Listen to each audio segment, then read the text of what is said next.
All of the food we eat and much of the clothing we wear comes from plants and animals that are raised on farms. Farms are different in type, in size, and even in name.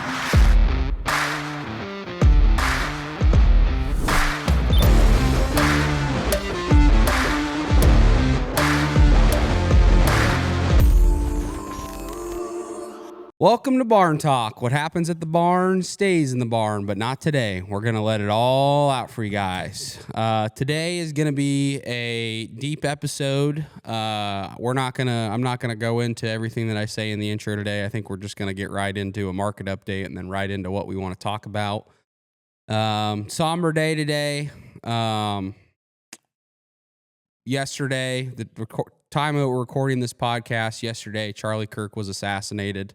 Very, very tragic event that took place in Utah. I think a lot of people got the wind knocked out of their sails yesterday, and it's just a really, really dark place that I think we find ourselves in America. And I think the right thing to do to kick this podcast off is just, thoughts and prayers to Charlie's family and everybody that he knew. Friends, family, everybody that was at that event, anybody that knew him. I mean, the guy was really doing good out there, challenging people, the status quo, and just thoughts and prayers for him and for his family and his friends and everybody that was at that event in Utah. And I think Charlie's in heaven, and that's where he knew he was going to go. So that's something that we can hang our hat on, but just really somber day today and yesterday. So before we get into the nitty gritty, though, I think we got to know what the markets are doing, because it wouldn't be Barn Talk without the markets. So the day after, today's September 11th, and I got a few texts from friends of mine today, and you kind of feel like, 24 years ago? Is that right? That September 11th happened? And I kind of feel like, I don't know. I don't feel like we've learned much. We went from worrying about, outside people killing our own or killing citizens of the United States and attacking us from the outside. Now we're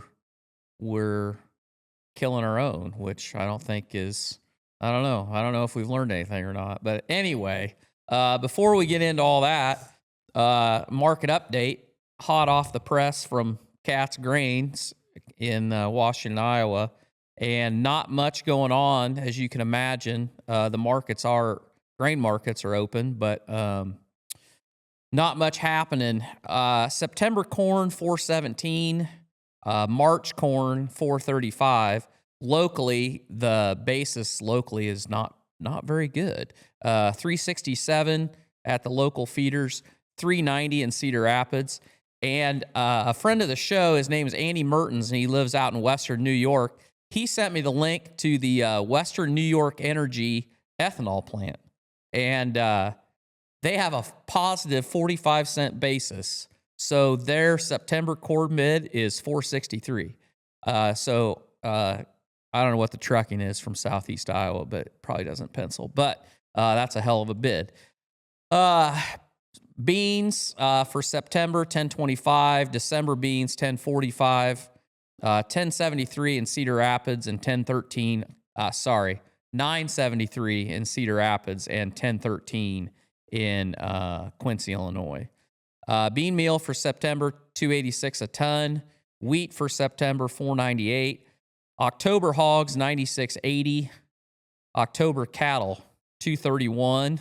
And feeder cattle for September, $353 hundredweight. I threw deer in there, $471. They're kind of hitting the skids a little bit with all the problems they got.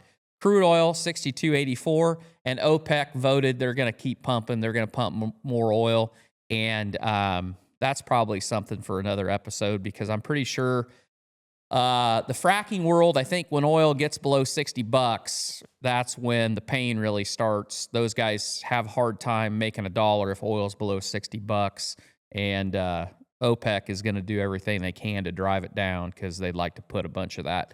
They'd like to mothball a bunch of that because they don't like that very well.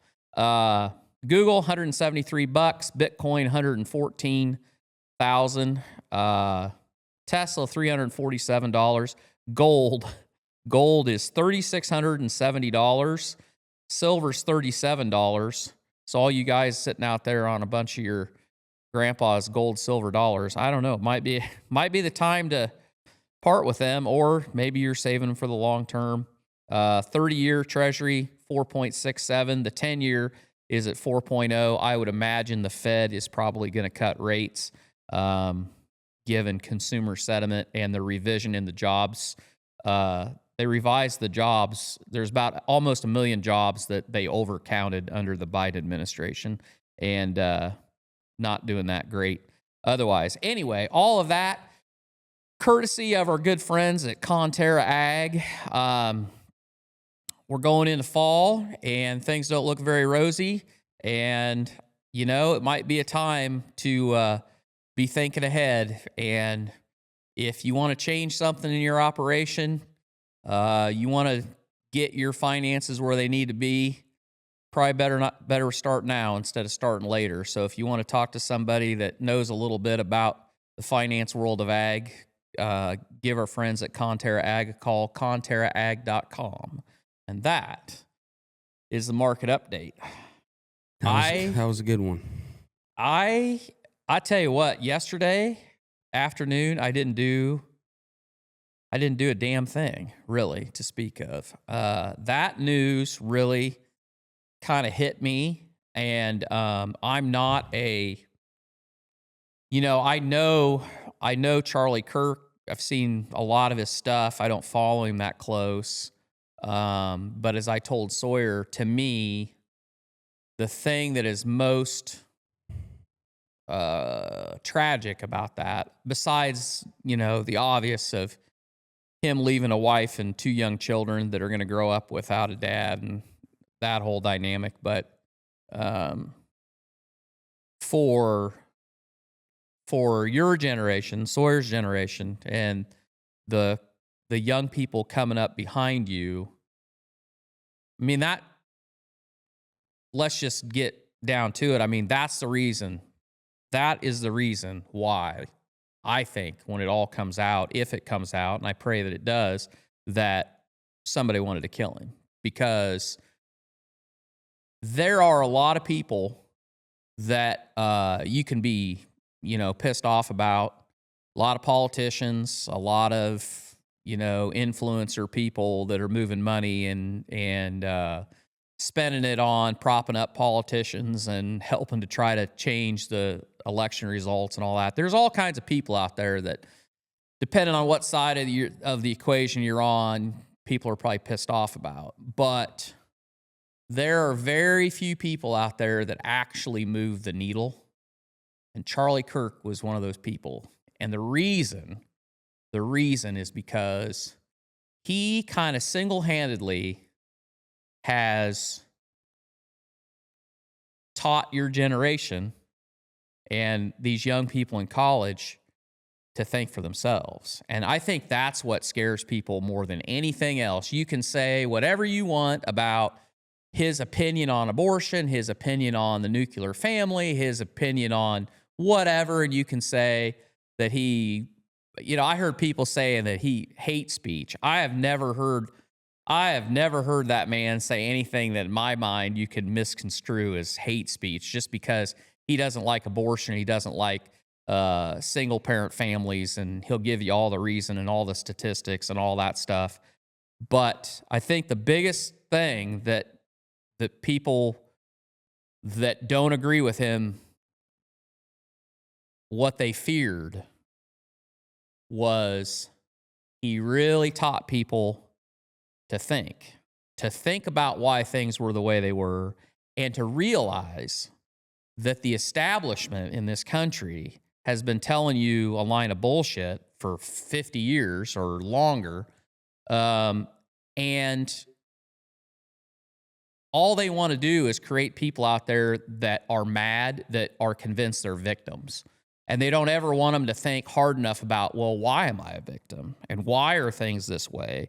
And is what they tell me, is it the truth? And if you raise up a generation of people that can think for them, if you can raise up a generation of people that can think for themselves, their need for government services and government in general become much smaller. And I think that's it. Yeah, I think, and I'm the same way. I mean, I agree. Like Charlie, I've seen a lot of Charlie's videos. Did I follow him closely? Was I a big Charlie Kirk fan? No, it's not like I was religiously watching his stuff. But I mean, yeah, everybody's seen him doing those debate videos at college campuses, and you know, you would tune in and watch those when they'd come up on your page because they were always entertaining. And I never saw a video where he wasn't giving that person a platform to talk about and ask their question and belittling them and making them feel like they're pieces of shit. It was never like he was being hating that person for coming up and asking a question. It was really always, okay, but did you think about this and this statistic, with your argument? Like he would legitimately debate people. And that's the thing. All he did is put opinions out there. At the end of the day, Charlie put his opinion out there and exercised his right of freedom of speech, and it ended up getting him killed. And I think no matter what side of the aisle you're on, if we lose that right and people are fearful to go out and speak their mind and have debates, would you rather have it be the opposite where nobody talks about anything? Because this is one of those instances that makes you want to shut up, but we can't, because that's not what he stood for. That's not what our country needs. And we need more people like him that are willing to go and speak out and say the truth and say what they feel, whether you agree with it or not, on both sides. That's how we're going to get shit figured out. And I think you're right. It could have been, I don't know. We don't know who the person was that assassinated him. No idea. It could have been they're saying that the way that it went, it seemed like it was a well planned out attempt on his life, and somebody with some level of skill executed this, but who knows? It could have been a pissed off psycho that just didn't like what Charlie Kirk had said in one of those videos and decided that he just thought it was right that he took him out because of that.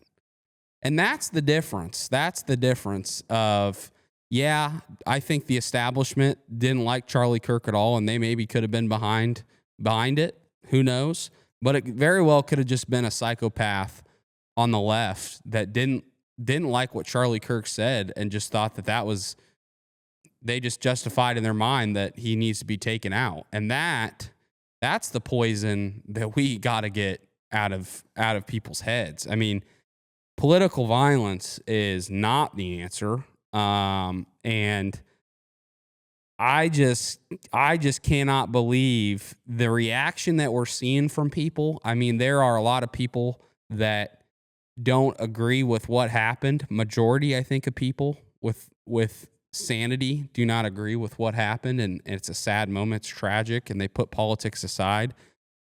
But man, there sure is a lot of, psychopath liberals that are completely and utterly brainwashed that are celebrating that he died. And that, I don't care what your politics are, that is just sick. That is fucking disgusting. That is inhumane. I mean, that is I don't care. You can try to tell me and convince me anything about politics, and if that's how you react to somebody dying, I don't care what comes out of your mouth. You're a fucking psycho. Like, you're literally crazy. And so it's really sad to see that those kind of reactions, those kind of comments, those kind of videos are being put out there by people celebrating a man dying and clapping. And that's what's wrong with this country at the end of the day. That is what's wrong with this country, because at the end of the day, like we said, The guy just put his opinion out there, exercised his right of freedom of speech, and I don't think he deserved what he got. Yeah. I don't think that was deserved at all. I think it'll be interesting because, as I said, we're shooting this on 9/11, and it's going to come out, in a couple days. And so all of your politicians and all of your media outlets, late last night after the big tiff went off about the guy on MSNBC saying that, starting with, well, maybe it was one of his people that were celebrating with a rifle and shot him. Obviously that guy, I think he got fired. well, he did, but he'll pop up somewhere else. But after all that, all the niceties were out. And today it's 9/11, and so the rhetoric there has all died down. But it'll be really interesting to see how long this lasts before they all go back to the same playbook. And I thought about this last night, and I think that every person needs to sit, because the conversation last night that I saw on just about all outlets and on social media is like, well, where do we go from here? What do we do about this? Well, on the one hand, I think that what Charlie Kirk started with Turning Point and having these open conversations and making people make their case, think for themselves, and articulate their viewpoint and defend their viewpoint, I think that is the sign of a healthy society. And I hope that this inspires more people, not less people, I think to get out and do this. But the other thing I'll say is, and I'm going to use this, I'm going to use this in my adult Sunday school this Sunday. I'm going to start that, and I'll ask every one of you this. When I ask you the question, like, who are you? Describe yourself to me. Who are you? If any of you start that conversation with, well, I'm a Democrat, or I'm an environmentalist, or I'm a socialist, or I'm any kind of an ist, or I'm a dog person, or I'm a whatever. conservative, A Republican.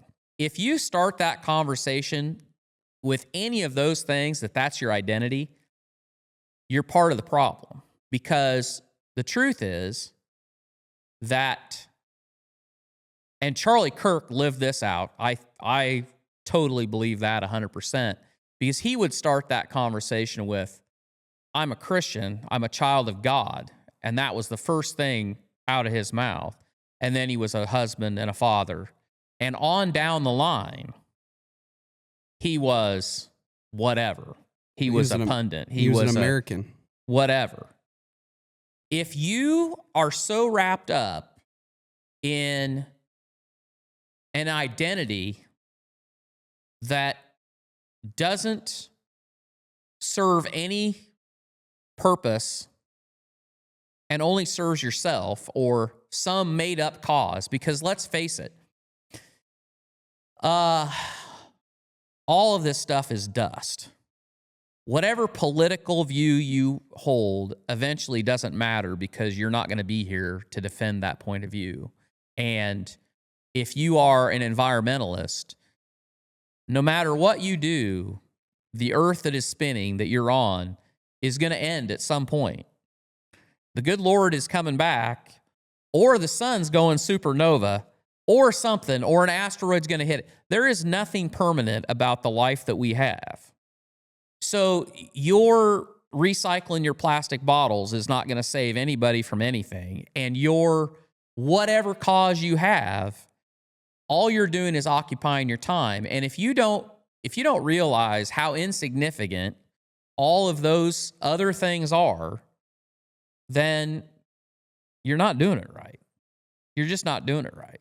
And the person that killed Charlie Kirk, whoever that is, whether they thought it up, whether they were paid to do it, whether it was a group of people, they have ruined many people's lives.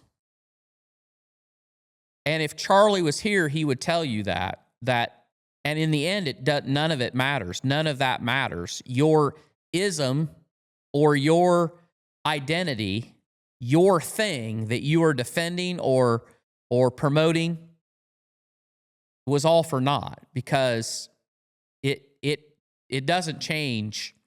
If anything, I honestly believe, if anything, this will only strengthen the legacy of what Charlie Kirk started. And well, that was what I was gonna say. If they think that this was gonna do the opposite and not have people speak out and continue doing what Charlie was doing, I think it's gonna do. They're gonna see more of it. yeah, Because you just radicalized more people to do what he was doing, and it's probably going to cause even more hate and potential political violence. But I do think that there's going to be also a lot of people that just like carry on his message and say, you just spawned 1,000 Charlie Kirks. I mean, if not more, because you just literally you just made a lot of people say, well, I'm not voting Democrat when it comes election next time. Like, I'm not. I've already seen so many people say that. Like, I'm not voting for the left now. So that's out of the question. And the way that the people react also is pushing people away from that party. And yeah, I agree with you. At the end of the day, I just think there's a lot of evil in this world, and we got to get. Jesus is going to be coming at some point, and it seems like there's more and more evil every single day. And I think that people gotta find God, find Jesus, and look at the things in their life that really matter and focus on those things, because you don't know when your time is up. You don't know when your time on this planet is up. And yeah, focusing on the stuff that really matters, I think is huge. And like you said, Dad, I mean, I think he lived that. He was very proud to be a Christian, spoke about that. He was very proud to be a dad and a husband. Spoke very highly of that, and everything else came second, and everything else was second. But yeah, I don't think that this is going to stop people. This is just going to light a fire under people's asses to carry out what he was already doing. And I think you're right, Dad. I think he was, I think he was a light on a lot of these campuses of these universities, because, professors, you hear it all the time. Your kid goes to college, comes back. He grew up conservative, comes back. He's fully liberal, and it's because all the professors spew what they spew, and you just kind of go along with the crowd and just, well, this is what the media is telling me. This is what my smart professor, quotation marks, is telling me. So it just got to be true. This is what everybody in my classroom is starting to think, because I don't want to be the black sheep. So I'm just going to go with the crowd. And that's the environment that I put myself in for 4 years. And he was an example of like going to these universities and saying, hey, it's okay to maybe speak out and say that you do believe in Jesus Christ, and ask why. And ask why. And also, hey, it's okay that you might be a little more conservative than liberal, and you can be all right. It's all right that you are. And if you're liberal, here's a different opinion of what I think, and come up to the stage and tell me that I'm wrong, and explain your reasoning. I just can't imagine how many lives he impacted, not only to bring people to Christ, but also to maybe change somebody's viewpoint on something, and not just take the professor or the media's word for it, right? I think there was a lot of those videos. I think he had more impact on people and young kids than what people realize. And it's just sad to see that he's gone in that regard. But I'd like to say that, I don't know. I guess we'll see. As I said, by the time this comes out, we'll see whether the media has gone back to its talking points and everybody's just as bitter as they were. I don't know how things will change, but I will tell you this. I think I would like to say that all of this rhetoric is going to get better, but I fear that it's not. And the reason that I fear that is because the traditional power bases, the people that have been held in regard that they were the ones you should listen to, and by that I mean these colleges and these professors and people in the media. You know, traditionally, that's where people got their information. And when they told you this is what it is, people believed them. And we're at a time now where those people's pull is diminishing. And Charlie's message just added to that because he really made people want to think for themselves. So when you think about the advent of AI, and I think of the example of, you know, like people that self-diagnose now, you can get answers about anything, you know, on AI. And so on the one hand, you get people that are questioning, like they get a prognosis from a doctor, or they get an answer on a tax question, or they get a statement by a history professor. And then what do? They go to AI and they check it, and it's a different answer. And so then they confront that person.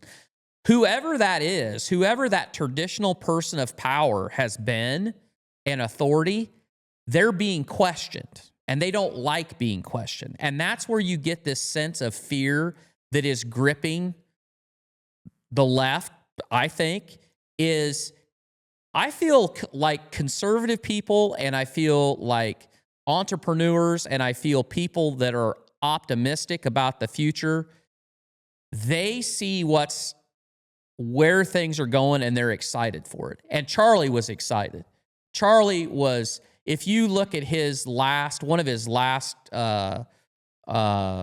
appearances on, I want to say it was Fox News, he was talking about a new poll where young men are putting, like, having children way higher on their priority list than what it has been. And he was really excited about that. And I feel like people are excited about the future and the opportunities. But you know who isn't excited? People who are playing victim. People that are victims, but the people that are in the power bases that have traditionally held that point of being able to say, when you question why, because I said so, and you should trust me because I'm the one that should know. We know better than you. Those people, whether they be politicians or whether they be academia or whether they be media, because nobody questioned them. And now people question everything, and your generation and the generation behind you more so than anybody. And that scares them to death. And that's why I fear that this, although I pray to the good Lord that this really wakes people up and it changes a lot of those conversations, I really feel like the people, the institutions, the power, the uniparty, the education system, they're scared to death. And they're going to go out fighting tooth and nail because they do not want to give up what they have had, because they've had a monopoly on knowledge, really. Whether it be true or false, they've had a monopoly on it, and they've been indoctrinating all of us. And I think that time's up. I think their time is up. And I think Charlie Kirk was a huge catalyst in that. And I don't think there's any going back. And I think no matter what they do, how hard they fight, how much they drag their feet, there is no going back. And those people are not, I think people today, we just don't trust. And we just don't take things on blind faith. And so many of the so many of the ideas that have been expounded over the last 30 years, we're coming to find out that it's just not that way. Mm. Yeah. And I saw somebody say this online, it's talking directly to the people that are, saying these horrible things in the comments or making videos celebrating his death. No great men, unfortunately, get assassinated. If you didn't get assassinated, you weren't fighting for something. You weren't you were vanilla. Vanilla people don't get assassinated. People that don't do fucking anything or stand for anything in their life don't get assassinated. And they go to the grave with not having done anything purposeful in their entire life. And all these keyboard warriors and all these people that are making these videos chanting for the death of this guy, they're going to go to the grave and not have done a fucking thing for this world to benefit it. And man in the arena. Yeah, man in the arena. And so it is sad as hell that he passed away, but just know great men have haters. Great men have people that are constantly trying to take you down and fight against you and fight what you're doing. And Charlie had that, obviously. And he died as a great man, and he was assassinated, and that's very, very tragic. But that just goes to show you how powerful he really was of the movement he was leading. And, that's got to be worth something.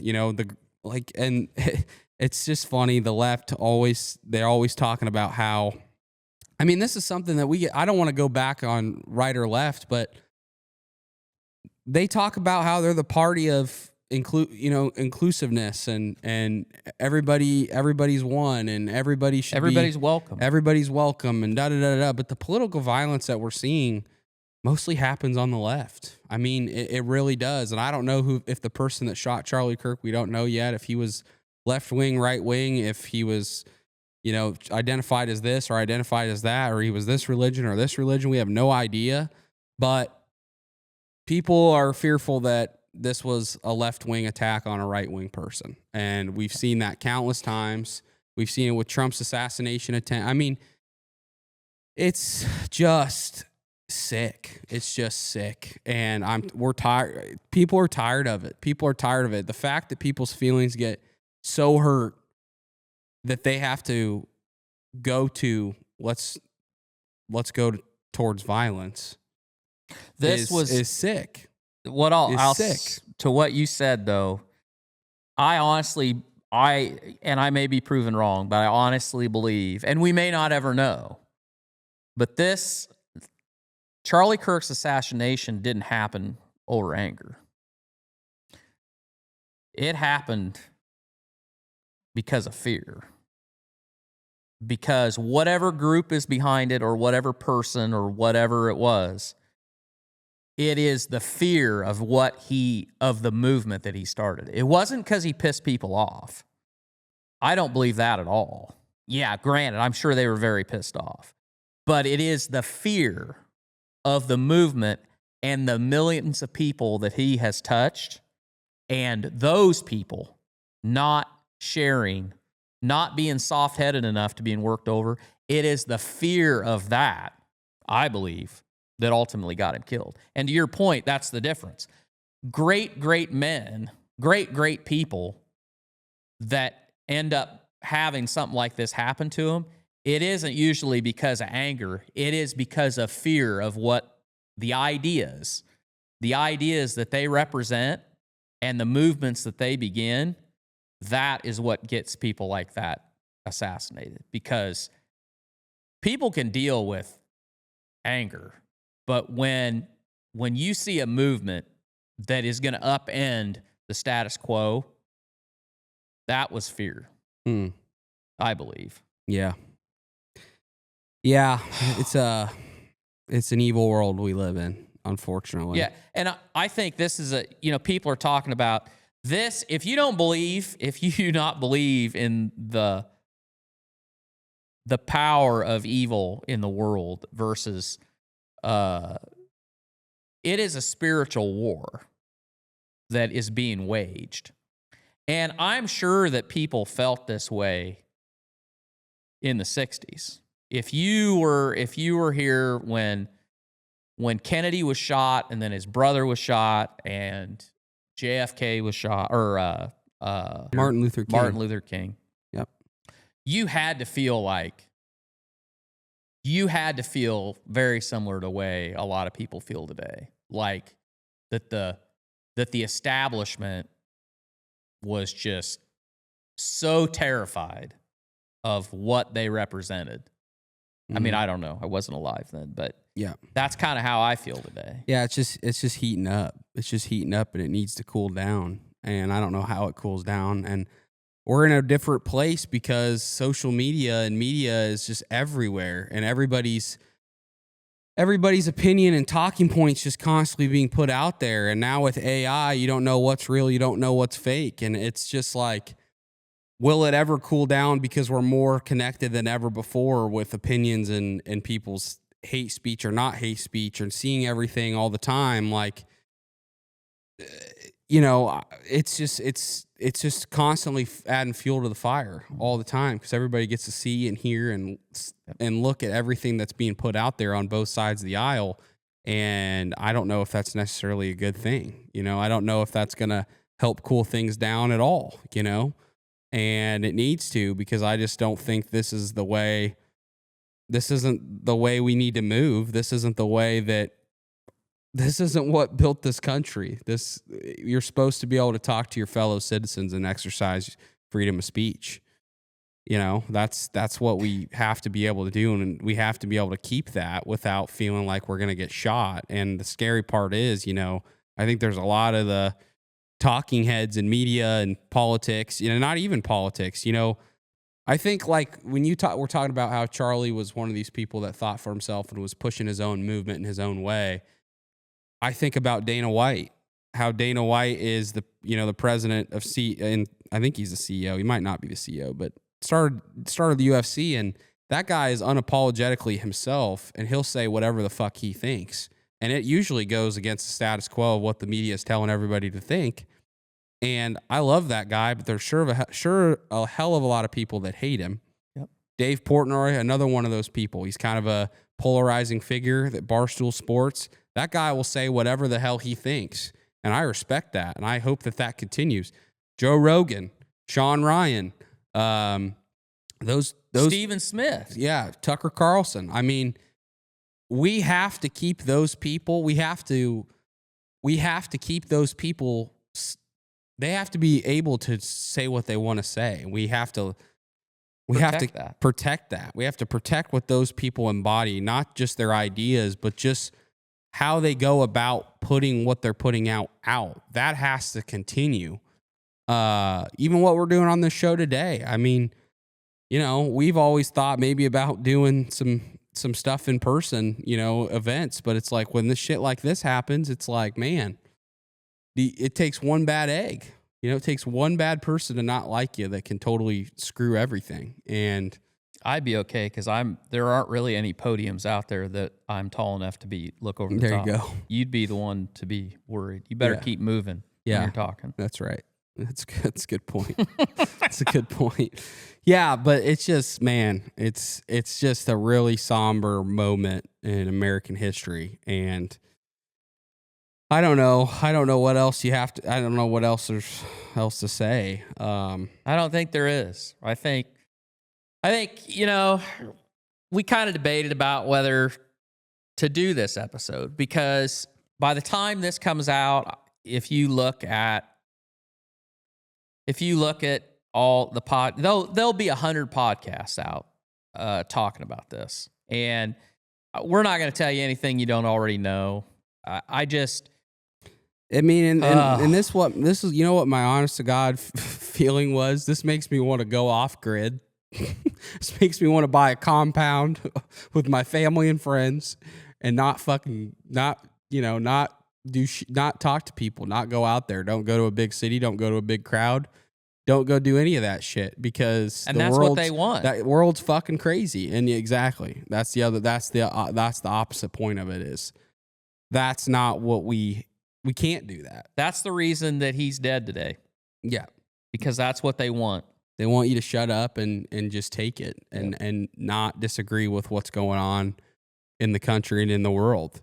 But I think the opposition is, we've said it 100 times on this podcast, set the standard in your own family and your own community. Put the right things first. Go find God. Be a good husband. Be a good wife. Be a good father. Be a good mother.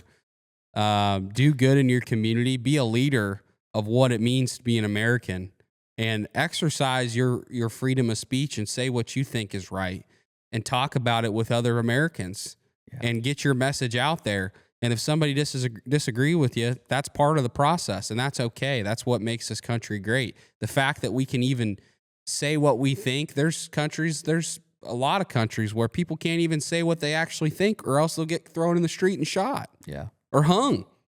You can't even say what you actually think. So the fact that we even have that right, we can't stop exercising that right, and we can't get scared and fall back and not ever say what we actually feel because of situations like this. We got to actually do the complete opposite, because if we just keep taking it in the shorts, man, then you lose all your rights. You lose everything, and we lose the fabric of what makes America great, and we just can't allow that to happen.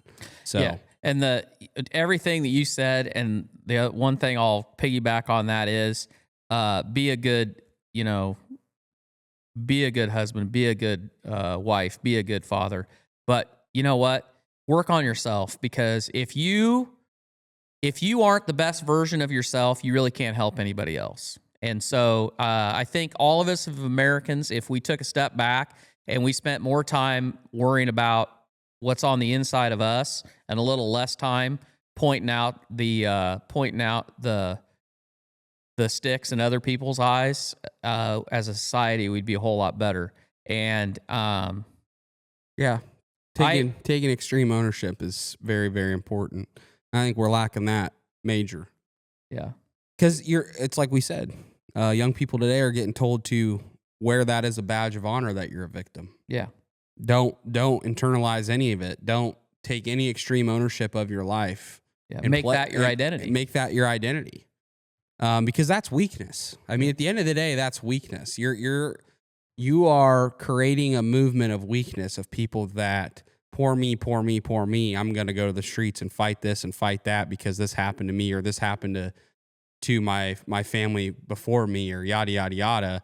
But that doesn't change anything in your life now. That if you have that mentality, you're never, ever going to have a life that you feel good about, because you're constantly going to be living in the past, and you're constantly going to be living in the what happened to me, or what happened to my ancestors, or what happened to my family, whatever it is. Not saying people don't go through hard shit, but you cannot stay there, or else you're going to live a shitty life. I mean, no amount of stuff is going to fill that void or fix that, and no amount of free shit is going to make you whole. So you might as well stop that. Yeah. I feel like, you know what? I feel like today deserves a whiskey minute. I think I'm going to have a glass in honor of Charlie, and we haven't done a whiskey minute in a while. And I don't know. I feel like we've said what we can say, so we should probably. The bottle that I've got came from a guy down in Tennessee. Is that right? Or are we in Kentucky? I think we were in Kentucky, weren't we? Gosh dang, it's been so long since we went. This is a bottle of Doc's rye whiskey. So I think his name is Doc Swanson, and it literally is handmade. I think his distillery is called the Rusty Barn. And so if this gets back to him, I want him to know I appreciate it. He signed this bottle, left me a note on it, and it's so funny because I was with a couple of high school buddies, and we went down there, and one of my friends heard about this little distillery, and we drove out in the middle of nowhere, and it literally is kind of in the sticks, and it's just a barn. And I walked in, and his neighbor was over there, and she looked at me, and she asked me if I was on TikTok. And I said, yeah. And that started the whole conversation. And he gave us the whole tour. And we got this bottle of rye whiskey. And it's kind of, it was just one of those really unique, kind of an American thing, I guess. How you just, we're all so connected that we don't even know it. And those are the kind of relationships. I mean, I would hate to even know how many people and how many relationships Charlie Kirk has found in the short amount of time that he was on planet Earth, just by talking to people, the people he met, the people that he influenced, the great conversations he had. So anyway, and I think just putting what he put out there. I mean, that's just like what happened to you down there. I mean, by putting out what you put out, it opens the door for conversation to meet people. And at the end of the day, life's about people. It is. I mean, at the end of the day, life is about the people around you and the impact you had on people. And that's what truly matters at the end of the day. These glasses, there's a glass bottle, but our good friends at Farm for Profit gave us a set of whiskey glasses with a decanter that have our logo on it. So I thought, we should use that today. I'll trade you. Give me that one. We had to move our table kind of far apart because when we had this set up for 5 people, it was. So this isn't very old.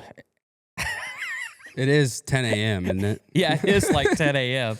But I figured it was appropriate. So yeah.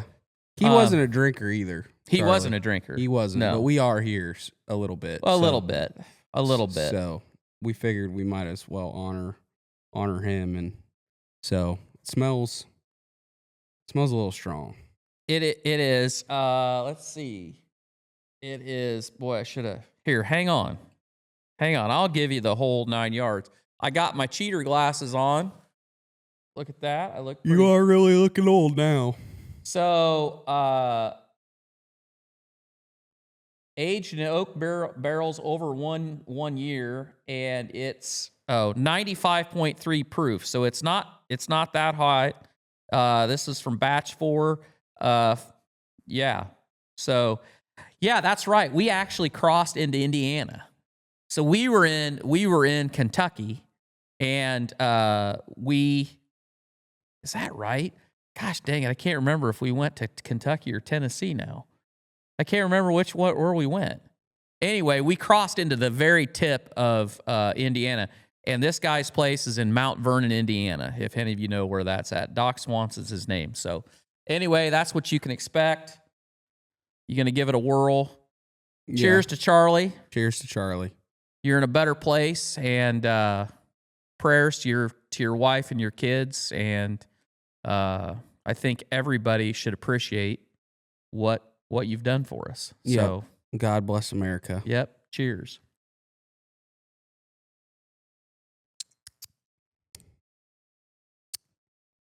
It's actually not as bad as I initially thought it might be. Yeah, you thought it was going to really burn. But no, it's actually smooth. I don't know what the flavor is there. It's pretty fast. Yeah. It'd be a good mixer. But I'll just tell you, if any of you ever get the chance and you're down in that neck of the woods, great experience, because he took the time to take us through the whole distillery, showed us how he made it, told us a lot of great stories. All of the grain that goes into it comes off of his farm. They raise barley, they raise corn, they raise wheat, they raise the rye, and just neat. So yeah. Anyway, what would you rate that? Oh, I don't know. 7.5. I would probably mix it. It would make a good old fashioned. Yeah, I would agree. I'd go 7 on it. Yeah, definitely better than I anticipated. So that's good. Any last words?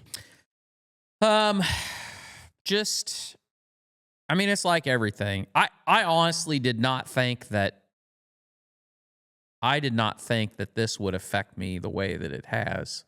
And it's just sad. It's a sad event in the history of this country to lose somebody like that. And it's up to each and every one of us. It is literally up to each and every one of us to carry on what he started. And it's like you said, don't sit on your ass. Get involved. Don't just complain. Don't just complain about the way things are. Do the work. Do the work on yourself. Figure out what's wrong, why it's wrong, and help be the solution, not just bitch about the problem. Yeah. And I think he would appreciate that. Yeah, it comes back to all of us. I mean, we all kind of realize that politicians in Congress, we outnumber them way more than they outnumber us. And, if we want to see the change, we have to be the change in our own communities and inside this country. We can't lead with hate. We can't lead with political violence.